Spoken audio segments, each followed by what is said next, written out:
ಡಿ.ಕೆ. ಶಿವಕುಮಾರ್ ಅವರ ಇವತ್ತಿನ 2.0 ಲಿಸ್ಟ್ ಅನ್ನು ನಾವು ಗಮನಿಸ್ಕೊಂಡ್ ಬಂದ್ವಿ. ಹಾಗಾದ್ರೆ ಯಾರಿದ್ದಾರೆ ಅನ್ನೋದನ್ನ ಮತ್ತೊಮ್ಮೆ ಒಂದು ಕ್ವಿಕ್ ಆಗಿ ನಾವು ಒಂದು ನೋಡ್ಕೊಂಬರೋಣ. ಅಥಣಿ ವಿಧಾನಸಭಾ ಕ್ಷೇತ್ರದ ಶಾಸಕರಾಗಿದ್ದಂತಹ ಲಕ್ಷ್ಮಣ್ ಸವದಿ ಅವರು ಇವತ್ತು ಪ್ರಮಾಣ ವಚನವನ್ನ ಸ್ವೀಕಾರ ಮಾಡುವ ಮೂಲಕ ಡಿ.ಕೆ. ಶಿವಕುಮಾರ್ ಅವರ ಕ್ಯಾಬಿನೆಟ್ ಅನ್ನ ಸೇರ್ಪಡೆಗೊಂಡಿದ್ದಾರೆ.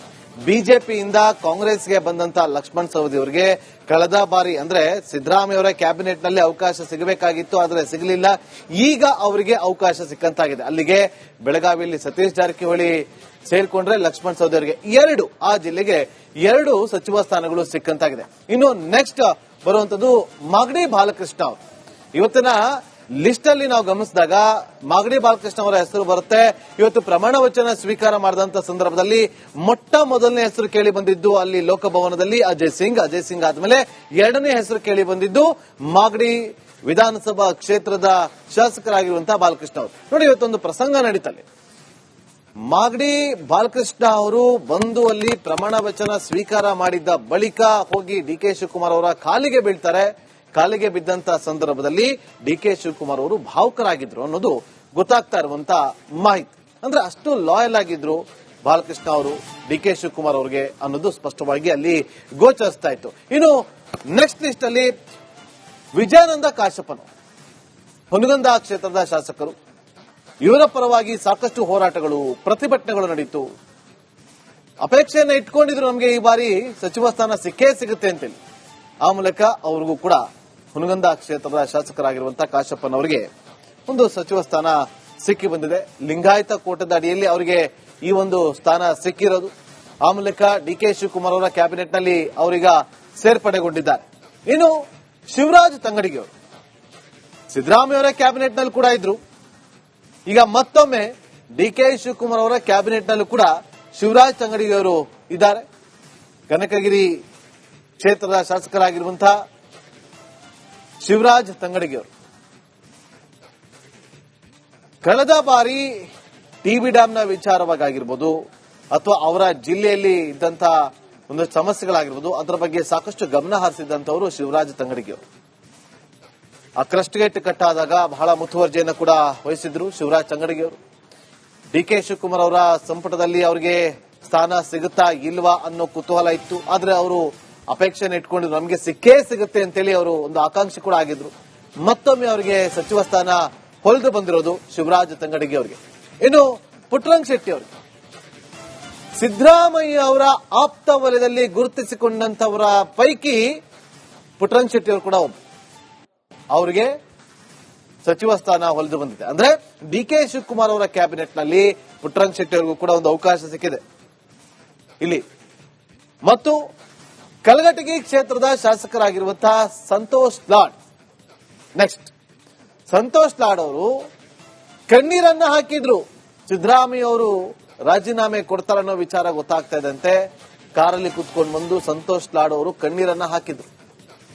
ಅವ್ರಿಗೂ ಕೂಡ ಮತ್ತೊಮ್ಮೆ ಸಚಿವ ಸ್ಥಾನ ಸಿಕ್ಕಿದೆ. ಡಿ.ಕೆ. ಶಿವಕುಮಾರ್ ಅವರ ಕ್ಯಾಬಿನೆಟ್ ನಲ್ಲಿ ಸಂತೋಷ್ ಲಾಡ್ ಅವರಿಗೆ ಒಂದು ಸಚಿವ ಸ್ಥಾನ ಸಿಕ್ಕಿರುವುದು. ಕಳೆದ ಬಾರಿ ಅವರು ಮಾಡಿದಂತಹ ಕೆಲಸಗಳು, ಸಚಿವ ಸ್ಥಾನ ಯಾವ ರೀತಿಯಾಗಿ ನಿಭಾಯಿಸಿದ್ರು ಅದೆಲ್ಲವನ್ನ ಕೂಡ ಪರಿಗಣನೆಗೆ ತೆಗೆದುಕೊಂಡು ಈಗ ಸಂತೋಷ್ ಲಾಡ್ ಅವರಿಗೆ ಮತ್ತೊಮ್ಮೆ ಸಚಿವ ಸ್ಥಾನ ಸಿಕ್ಕಿದೆ. ಆ ಮೂಲಕ ಡಿ.ಕೆ. ಶಿವಕುಮಾರ್ ಅವರ ಕ್ಯಾಬಿನೆಟ್ ನಲ್ಲಿ ಅವರು ಕೂಡ ಸೇರ್ಪಡೆಗೊಂಡಿದ್ದಾರೆ. Next doctor Ajay Singh. ಇವತ್ತು ಅವರ ಮನೆಯಲ್ಲಿ ಸಾಕಷ್ಟು ಜನ ಬೆಂಬಲಿಗರಿರ್ತಾರೆ. ಅಜಯ್ ಸಿಂಗ್ ಅವರಿಗೆ ಸಿಎಂ ಡಿ.ಕೆ. ಶಿವಕುಮಾರ್ ಅವರು ಕರೆ ಮಾಡಿ, ನಿಮ್ದು ಕ್ಲಿಯರ್ ಆಗಿದೆ, ಕುಟುಂಬ ಸಮೇತರಾಗಿ ಲೋಕಭವನಕ್ಕೆ ಬನ್ನಿ ಅಂತೇಳಿ ಅವರಿಗೆ ಒಂದು ಮೆಸೇಜ್ ಕೊಡ್ತಾ ಇದ್ದಂತೆ ಇಡೀ ಬೆಂಬಲಿಗರು ಅವರ ಮನೆಯಲ್ಲಿ ಕುಣಿದು ಕುಪ್ಪಳಿಸ್ತಾರೆ. ಅಷ್ಟೇ ಅಲ್ಲ, ಅವರ ತಾಯಿ ಪ್ರಭಾವತಿ ಅವರು ಭಾವುಕರಾಗ್ತಾರೆ. ಧರ್ಮ್ ಸಿಂಗ್ ಅವರ ಫೋಟೋಗೆ ನಮಸ್ಕಾರ ಮಾಡ್ತಾರೆ. ಆ ಮೂಲಕ ಮಗನಿಗೂ ಕೂಡ ಮಂತ್ರಿಗಿರಿ ಸಿಕ್ತಲ್ಲ ಅಂತ ಹೇಳಿ ಅವರು ಕೂಡ ಆನಂದ ಬಾಷ್ಪರಾಗಿ ಒಂದು ಖುಷಿಯನ್ನ ಹಂಚಿಕೊಳ್ತಾರೆ. ಇನ್ನು ನೆಕ್ಸ್ಟ್ ರಿಜ್ವಾನ್ ಹರ್ಷದ್, ಶಿವಾಜಿನಗರ ವಿಧಾನಸಭಾ ಕ್ಷೇತ್ರದ ಶಾಸಕ. ಒಂದು ಹೊಸ ಮುಖಗಳಿಗೆ ಮಣೆ ಹಾಕಬೇಕು ಅನ್ನೋದು ಹೈಕಮಾಂಡ್ನ ಲೆವೆಲ್ನಲ್ಲಿ ಇದ್ದಂತ ಚರ್ಚೆ. ಹಾಗಾಗಿ ಮುಸ್ಲಿಂ ಸಮುದಾಯದಲ್ಲಿ ಹೊಸಬರಿಗೆ ಯಾರಿಗೆ ಅವಕಾಶವನ್ನ ಕೊಡಬಹುದು ಅಂತ ಹೇಳಿ ಅಳೆದು ತೂಗಿ ಸಾಕಷ್ಟು ಚರ್ಚೆಗಳನ್ನ ಮಾಡಿ ಕೊನೆಗೆ ರಿಜ್ವಾನ್ ಹರ್ಷದ್ ಅವರ ಹೆಸರನ್ನ ತೆಗೆದುಕೊಂಡಿದ್ದಾರೆ. ಅಲ್ಲಿ ಸಾಕಷ್ಟು ಪೈಪೋಟಿ ಇತ್ತು, ತುಂಬಾ ಜನ ಇದ್ರು.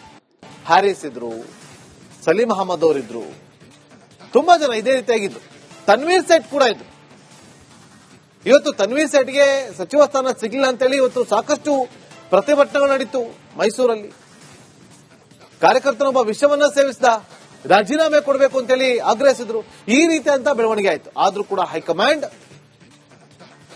ಇದೆಲ್ಲ ಆಗುತ್ತೆ ಅಂತ ಗೊತ್ತಿದ್ರು ಕೂಡ ರಿಜ್ವಾನ್ ಅರ್ಷದ್ ಅವರಿಗೆ ಒಂದು ಹೊಸ ಮುಖ, ಯುವ ನಾಯಕ, ಮುಂದಿನ ಚುನಾವಣೆಯಲ್ಲಿ ಬಹಳ ಅನುಕೂಲ ಆಗುತ್ತೆ, ಸೆಕೆಂಡ್ ಲೇಯರ್ ಅಲ್ಲಿ ಇದ್ದಂತವರನ್ನ ಬೆಳೆಸಬೇಕು ಅನ್ನೋದು ಹೈಕಮಾಂಡ್ ನ ಗಮನದಲ್ಲಿ ಇಟ್ಕೊಂಡು ಈಗ ಅವರನ್ನ ಆಯ್ಕೆ ಮಾಡಿದ್ದಾರೆ ಅಂದ್ರೂ ಕೂಡ ತಪ್ಪಾಗುತ್ತಿಲ್ಲ.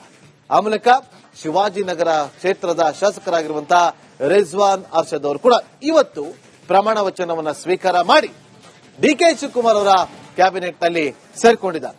ಇನ್ನು ಜಮೀರ್ ಅಹಮದ್, ಸಾಕಷ್ಟು ಪೈಪೋಟಿ ಇತ್ತು, ಸಾಕಷ್ಟು ಲಾಬಿಗಳು ನಡೆದಿದೆ ಅನ್ನೋದು ಗೊತ್ತಾಗ್ತಾ ಇದೆ. ಇರುವಂತಹ ಮಾಹಿತಿಗಳು ಕೊನೆಯ ಗಳಿಗೆವರೆಗೂ ಕೂಡ ಜಮೀರ್ ಅಹಮದ್ ಅವರು ಕ್ಯಾಬಿನೆಟ್ ನಲ್ಲಿ ಇರ್ತಾರೋ ಇರಲ್ವೋ ಅನ್ನುವ ಚರ್ಚೆಗಳು ನಡೀತಾ ಇತ್ತು. ಕೊನೆಯ ಗಳಿಗೆಯಲ್ಲಿ ಅವರು ಸೇರ್ಪಡೆಗೊಂಡಿದ್ದಾರೆ ಅನ್ನೋದು ಕೂಡ ರಾಜಕೀಯ ಪಡಸಾಲೆಯಲ್ಲಿ ಆಗ್ತಾ ಇರುವಂತಹ ಚರ್ಚೆ.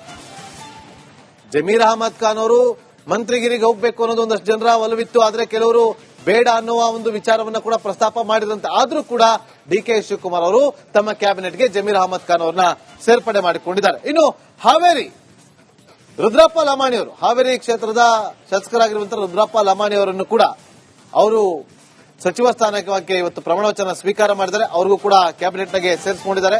ಇನ್ನು ಅರಸೀಕೆರೆ ವಿಧಾನಸಭಾ ಕ್ಷೇತ್ರದ ಶಾಸಕರಾಗಿರುವಂತಹ ಶಿವಲಿಂಗೇಗೌಡರನ್ನ ಜೆಡಿಎಸ್ ನಿಂದ ಕಾಂಗ್ರೆಸ್ಗೆ ಕರ್ಕೊಂಡ್ಬಂದ್ರು. ಸಾಕಷ್ಟು ಪೈಪೋಟಿ ಇತ್ತು. ಆದ್ರೂ ಕೂಡ ಅವರನ್ನ ಎಲ್ಲೋ ಒಂದ್ ಕಡೆ ಮಂತ್ರಿಗಿರಿ ಮಾಡೇ ಮಾಡ್ತೀವಿ ಅಂತೇಳಿ ಅವರಿಗೆ ಒಂದಷ್ಟು ಭರವಸೆಯನ್ನ ಕೊಟ್ಟು ಅವರನ್ನ ಮನವೊಲಿಸುವಂತ ಪ್ರಯತ್ನವನ್ನ ಕೂಡ ಕಳೆದ ಬಾರಿ ನಡೆದಿತ್ತು. ಈಗ ಅವರಿಗೆ ಆ ಒಂದು ಸ್ಥಾನವನ್ನ ಕೊಟ್ಟಿದ್ದಾರೆ. ಇನ್ನು ಚಲುವರಾಯಸ್ವಾಮಿ ಅವರು ಮತ್ತೊಮ್ಮೆ ಸಚಿವ ಭಾಗ್ಯ ಹೊಲಿದು ಬಂದಿದೆ. ಮೋಸ್ಟ್ಲಿ ರಾಮಲಿಂಗಾರೆಡ್ಡಿ ಅವರು ಬೇಡ ಅಂತ ಹೇಳಿರುವಂತಹ ಖಾತೆ ಇವರಿಗೆ ಸಿಗಬಹುದು ಅನ್ನೋ ಲೆಕ್ಕಾಚಾರಗಳಿದೆ. ಹಾಗಾಗಿ ವಾಟರ್ ರಿಸೋರ್ಸ್ ನಾಗಮಂಗಲ ಕ್ಷೇತ್ರ ಶಾಸಕರಾಗಿರುವಂತಹ ಚಲುವರಾಯಸ್ವಾಮಿ ಅವರಿಗೆ ಸಿಗುವಂತ ನಿರೀಕ್ಷೆ ಇದೆ. ಬಹುತೇಕ ಇನ್ನೇನು ಕೆಲವೇ ನಿಮಿಷಗಳ ಅಥವಾ ಕೆಲವೇ ಗಂಟೆಗಳಲ್ಲಿ ಒಂದು ಪೋರ್ಟ್ಫೋಲಿಯೋ ಕೂಡ ಅಧಿಕೃತವಾಗಿ ಹೊರಬರುವಂತಹ ಸಾಧ್ಯತೆ ಇದೆ. ಬಸವರಾಜ ರಾಯರೆಡ್ಡಿ ಅವರು ಹಿರಿಯ ಶಾಸಕರು, ಅವರನ್ನು ಕೂಡ ಇವತ್ತು ಡಿಕೆ ಶಿವಕುಮಾರ್ ಅವರ ಕ್ಯಾಬಿನೆಟ್ಗೆ ಸೇರಿಸಿಕೊಂಡಿದ್ದಾರೆ. ಆ ಮೂಲಕ ಇವತ್ತು ಮೊದಲ ಕ್ಯಾಬಿನೆಟ್ ಮೀಟಿಂಗ್ ನಲ್ಲೂ ಕೂಡ ಅವರು ಭಾಗಿಯಾಗಿದ್ದರು. ಇನ್ನು ಟಿ ರಘುಮೂರ್ತಿ ಚಳ್ಳಕೆರೆ, ಈ ಹಿಂದೆಯೇ ಅವರು ಸುಧಾಕರ್ ಅವರಿಂದ ತೆರವಾದಂತಹ ಸ್ಥಾನಕ್ಕೆ ಅವರು ಬರ್ತಾರಂತ ಇತ್ತು. ಆದ್ರೆ ಸ್ವಲ್ಪ ಟೈಮ್ ಆಯ್ತು. ಈಗ ಅವರಿಗೂ ಕೂಡ ಒಂದು ಸ್ಥಾನಮಾನ ಸಿಕ್ಕಿದೆ. ಹ್ಯಾಟ್ರಿಕ್ ಶಾಸಕ ಅಂತ ಕೂಡ ಕರೀತಾರೆ ಅವ್ರನ್ನ. ಕಂಟಿನ್ಯೂಸ್ ಆಗಿ 3 ಬಾರಿ ಗೆದ್ದಂತ ಅವರನ್ನ ಹ್ಯಾಟ್ರಿಕ್ ಶಾಸಕ ಅಂತ ಕರೀತಾರೆ. ಹಾಗಾಗಿ ಅವರನ್ನು ಕೂಡ ಕ್ಯಾಬಿನೆಟ್ಗೆ ಸೇರಿಸಿಕೊಂಡಿದ್ದಾರೆ. ಮತ್ತೊಂದು ಕಡೆ ಬಿ ನಾಗೇಂದ್ರ, ವಾಲ್ಮೀಕಿ ನಿಗಮ ಮಂಡಳಿಯಲ್ಲಿ ಆದಂತಹ ಬಹುಕೋಟಿ ಹಗರಣದಲ್ಲಿ ಅವರ ಹೆಸರಿತ್ತು. ಬಿ ನಾಗೇಂದ್ರ ಅವರದು ಸಚಿವ ಸ್ಥಾನಕ್ಕೆ ರಾಜೀನಾಮೆ ಕೊಡ್ತಾರೆ ಜೂನ್ 6ನೇ ತಾರೀಕು ಕಳೆದ ವರ್ಷ. ಅದಾದ ನಂತರ ಹಲವು ವೇದಿಕೆಗಳಲ್ಲಿ ಅವರ ಹೆಸರು ಪ್ರಸ್ತಾಪ ಮಾಡಿ ಸಿದ್ದರಾಮಯ್ಯ ಹೇಳ್ತಾರೆ ನಾವು ಕ್ಯಾಬಿನೆಟ್ ಸೇರಿಸ್ಕೊಳ್ತೀವಿ ಅಂತೇಳಿ. ಆದ್ರೆ ಈಗ ಅವರನ್ನ ಕ್ಯಾಬಿನೆಟ್ಗೆ ಸೇರಿಸಿಕೊಂಡಿದ್ದಾರೆ. ಅಲ್ಲಿ ಸಾಕಷ್ಟು ಕಂಪ್ಲಿ ಗಣೇಶ್ ಅವರಿದ್ರು, ನಾರಾ ಭರತ್ ರೆಡ್ಡಿ ಅವರಿದ್ರು, ಎಲ್ಲರೂ ಕೂಡ ರೇಸಲ್ಲಿದ್ರು. ಆದ್ರೆ ಅವರೆಲ್ಲರೂ ಕೂಡ ಬದಿಗಿಟ್ಟು ಬಳ್ಳಾರಿ ಗ್ರಾಮೀಣ ಕ್ಷೇತ್ರದ ಶಾಸಕರಾಗಿರುವಂತಹ ಬಿ ನಾಗೇಂದ್ರ ಅವರನ್ನ ಇವತ್ತು ಕ್ಯಾಬಿನೆಟ್ಗೆ ಸೇರಿಸಿಕೊಂಡಿದ್ದಾರೆ. ಇನ್ನು ಮತ್ತೊಂದು ಕಡೆ ನೋಡಿ, ಎಸ್ ಮಲ್ಲಿಕಾರ್ಜುನ್ ಅವರ ಜಾಗದಲ್ಲಿ ಹೆಸರಿದ್ದು ಮಂಕಾಳ ವೈದ್ಯ ಅವರು. ಮಂಕಾಳ ವೈದ್ಯರು ಬಹಳ ಖುಷಿ ಆಗ್ತಾರೆ.